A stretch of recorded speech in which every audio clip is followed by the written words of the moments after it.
Halo, perkenalkan nama saya Wina dari Sepolitik 1. Nah, pada video kali ini saya akan membahas satu tokoh yang sangat berpengaruh dalam sejarah.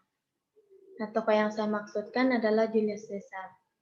Julius Caesar adalah seorang diktator Romawi, politisi, dan jenderal militer yang memiliki peran penting dalam runtuhnya Republik Romawi kuno dan menimbulkan kekaisaran Romawi. Di dalam sejarah kaisar, disebut sebagai komandan terbesar oleh banyak sejarawan. Julius Caesar lahir pada tanggal 12 Juli 100 sebelum Masehi di Roma. Dan beliau merupakan keturunan ningrat atau dalam KBBI disebut dengan keturunan bangsawan. Dan mereka mengaku bahwa mereka adalah keturunan Venus. Ayah Caesar bernama Gnaeus Julius Caesar yang bertugas untuk memerintah di provinsi Asia dan ibunya yang bernama Julia Cotta.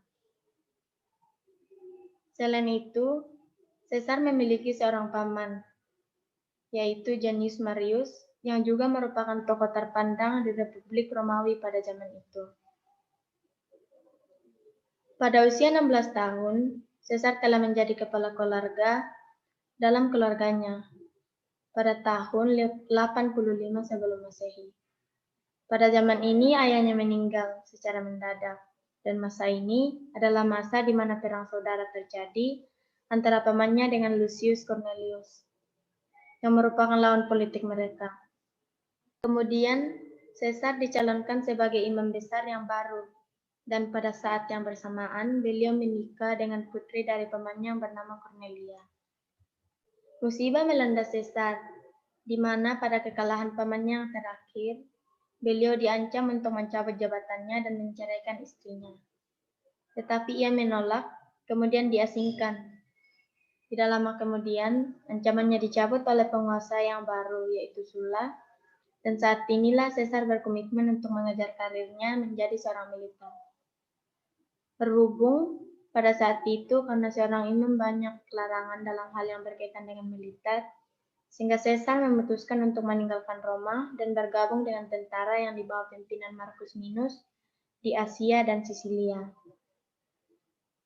Suatu saat, ia pergi ke Bitinia untuk mendapatkan bantuan Raja Armada, namun yang terjadi justru tidak sesuai dengan apa yang direncanakan sebelumnya, sehingga menimbulkan rumor.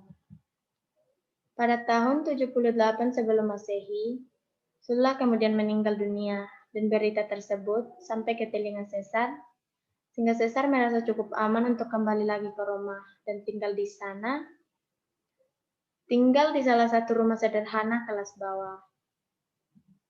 Selama berada di Roma, Caesar kemudian berpindah profesi dari seorang militer menjadi seorang advokasi hukum, dan dari sini kemudian namanya terkenal karena pidatonya luar biasa.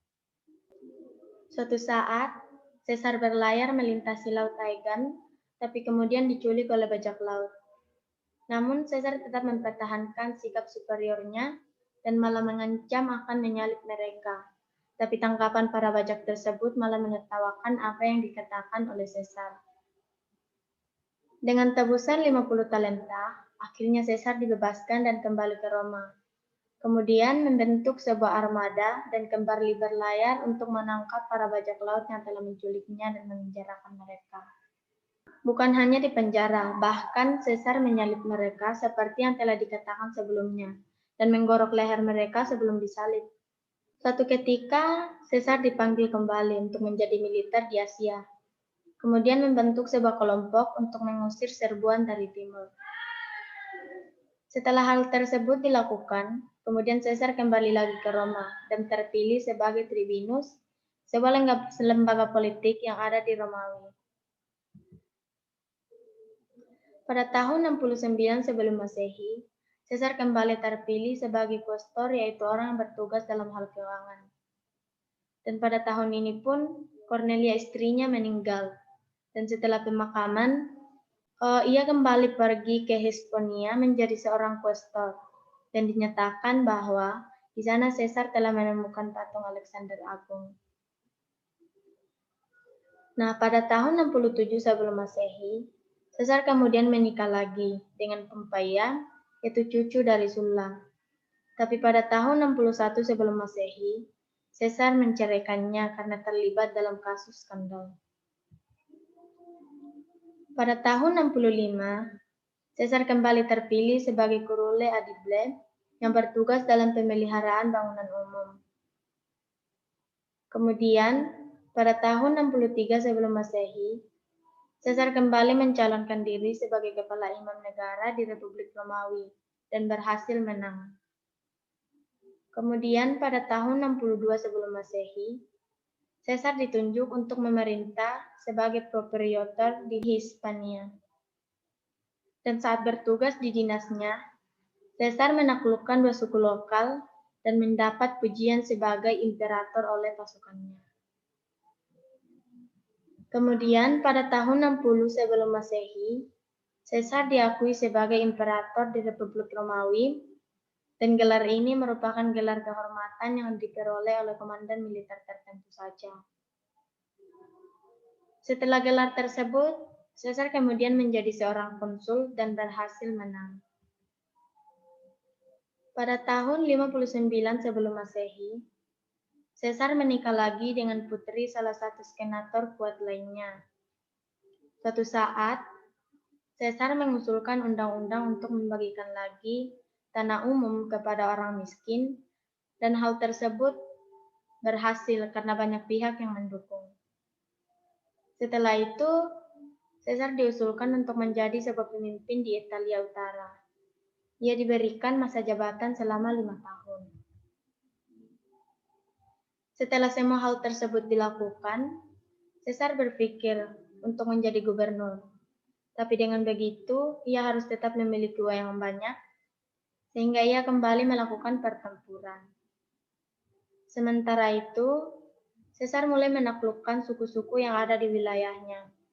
Salah satunya yaitu yang ada di seberang Inggris.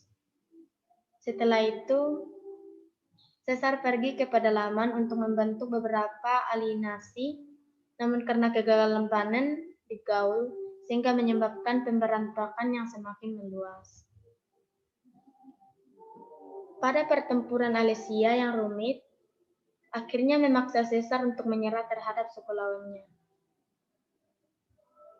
Setelah kekalahannya, masa jabatan gubernur Caesar telah habis, dan kemudian disuruh untuk kembali ke Roma oleh Pompei. Nah, pada tanggal 10 Januari tahun 49 sebelum Masehi, Caesar menyeberangi sungai Rubicon yang ada di perbatasan Italia dan menyebabkan memicunya perang saudara. Di saat hal ini terjadi, Pompei melarikan diri dan kemudian Caesar mengejarnya, tetapi tidak berhasil. Setelah itu, Caesar meninggalkan Italia dan pergi ke Spanyol. Dan pada tanggal 19 Agustus 48 sebelum Masehi, yaitu di Yunani, Caesar kemudian dengan yakin bisa mengalahkan Pompei. Setelah hal tersebut terjadi, Caesar kemudian diangkat sebagai diktator di Roma yang dipimpin oleh dia sendiri. Namun, setelah 11 hari Caesar mengundurkan diri dan kembali mengejar Pompei.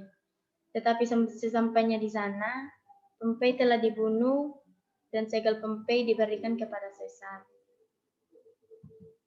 Kemudian terjadi sivil Mesir antara putri Firaun dengan Cleopatra yang didukung oleh Caesar. Kemudian mereka mengalahkan pasukan Firaun di dekat Sungai Nil, sehingga Cleopatra diangkat menjadi penguasa. Nah, pada pernikahan terakhir, Caesar menikah dengan Cleopatra, dan setelah itu, Caesar kembali diangkat menjadi diktator Romawi. Pada tanggal 6 April tahun 46 sebelum Masehi, Caesar mendapatkan kemenangan yang signifikan. Dan setelah kemenangan ini, kemudian ia diangkat menjadi diktator selama 10 tahun. Dan sejak masa ini berlangsung, Caesar terpilih sebagai konsul pada abad ketiga, dan pada tahun 46 sebelum Masehi dan 45 sebelum Masehi.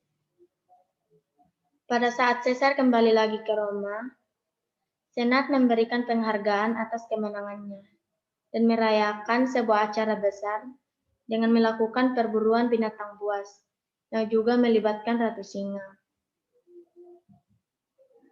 Setelah mengakhiri kemenangannya, kemudian Caesar pergi menghadiri agenda legislatif dan mengeluarkan beberapa undang-undang.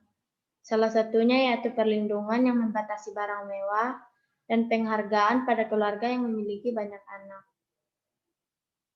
Perubahan besar yang juga terjadi setelah Caesar menjadi penguasa adalah reformasi kalendernya, di mana kalender Romawi diatur berdasarkan pergerakan matahari, seperti yang ada di Mesir, yang pada awalnya menggunakan pergerakan bulan yang digunakan sebagai penanaman musiman dari tahun ke tahun.